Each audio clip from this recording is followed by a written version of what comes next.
Welcome to, or welcome back to, Concert Critiques in Cars with Emily. So tonight's concert was We Were Promised Jetpacks. That was played at Jammin Java with the opener Active Bird Community. Getting there. So I was traveling from Maryland to Virginia, so of course there was traffic. It was stop and go for a little bit, but it wasn't too bad. And I purposely left early because fortunately my sister who lives in Virginia, her and I planned to go to dinner, Olive Garden of course. So it was really nice. We got to see her and I wasn't really stressed about time because I knew I would make it because we purposely planned to get there super early. So if you've never been to Jammin Java before, it's a juice bar by day turned concert venue by night. And usually they have seating for most of the show, including right in front of the stage. But tonight it was general admissions in front of the stage, so people were standing. And then they have a seated platform section with tables, and that's where I was. I treated myself to a seat tonight, which was beneficial, but also a little bit of a problem. I couldn't turn my chair, so my back kind of started hurting towards the end. But it was nice to be able to sit down, especially because I'm kind of feeling a little bit under the weather, so it was nice to just be able to relax and not have to worry about standing or being pushed or anything like that. But, so the show. So let me just start off by saying I qualify every song as falling onto a spectrum, and there are 4 key points in this spectrum.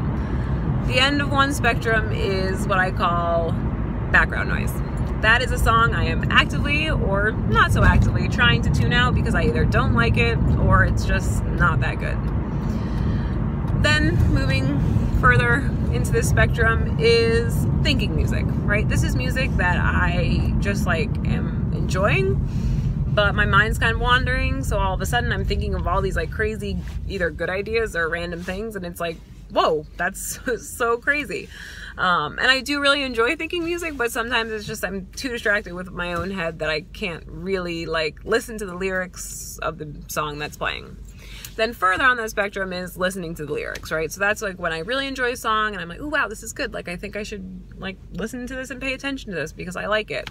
And then of course there is the just totally blown away, love the song, totally just like nothing else can distract me because the song is so good. So that's like the spectrum. You start with just actively not listening to it to can't do anything but listen to it.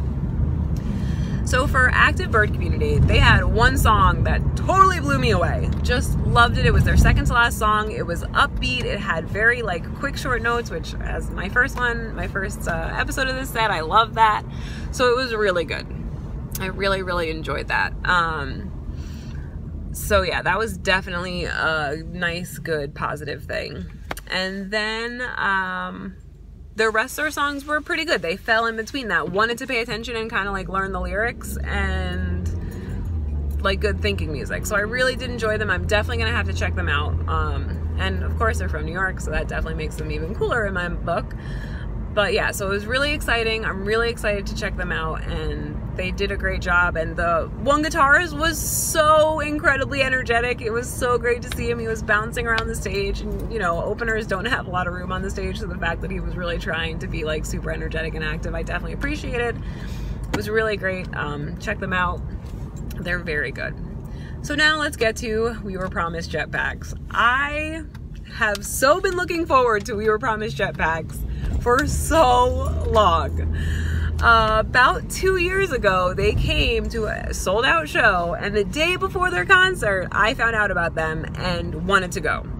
But when I looked on StubHub, the tickets were too expensive, so I decided to just wait, learn their music, and then next time they come around, I would go see them.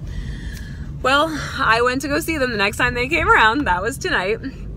And unfortunately, I'm a little bit disappointed. Not because of anything they did wrong, but because I think I just hyped them up so much in my head and was so excited that when they didn't play like every single song I wanted them to play, I just was a little bit sad. So usually a headliner plays about 15 songs.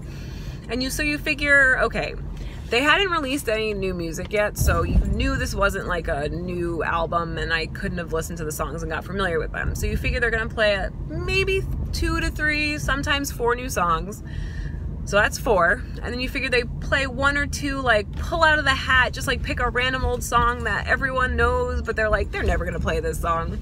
So that's like another 2. So you figure I had like 9 to 10 songs to play with.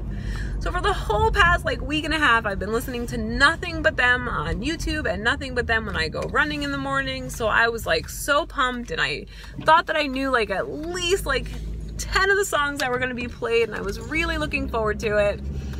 Well, they only played 6 songs that I knew, and only like 4 of them were songs that I really, really knew. So I was a little bit sad that they didn't play more of just their like classic crowd-pleasing songs. Now, don't get me wrong, their new songs were really good, and I am really genuinely looking forward to their new album. I think especially 2 of the songs that they played in particular are going to be awesome. There was one song that was okay. But yeah, I'm definitely looking forward to hearing it, and obviously hearing it on an album is way different than hearing it live.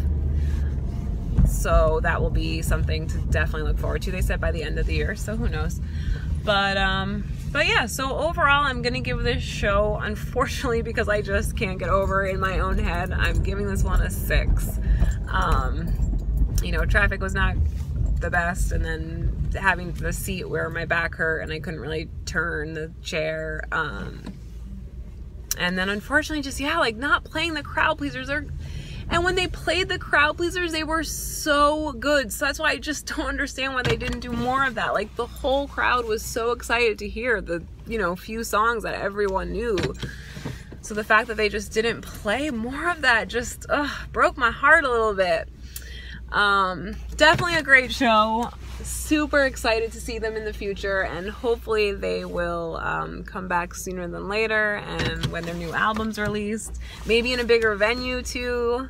That would be awesome if they start getting some headway in music. Anyway, I am tired and need to wake up very early tomorrow, so I'm going to go, and I will see you guys next week for my next show. Thanks for listening and watching. Bye.